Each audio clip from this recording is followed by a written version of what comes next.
जी sir, यहाँ पर अगर आप ध्यान देंगे तो V0 आपके पास आ जाएगा V2 into R4/R3 plus R4 into 1 plus R2/R1 और प्लस आ जाएगा V1 इंटू माइनस R2/R1, ठीक है।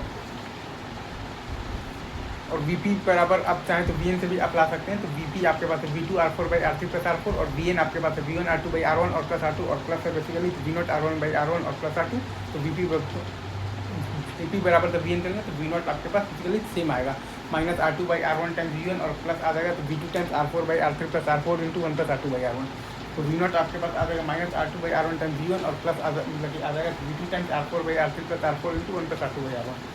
अब इसमें हमें बेसिकली क्योंकि VCM हम जानते हैं कि V1 प्लस V2/2 होता है और हमारे पास VDM होता है V2 माइनस बेसिकली V1, तो V1 हम लिख सकते हैं VCM माइनस का VDM/2 और V2 हम लोग लिख सकते हैं VCM और प्लस VDM/2, और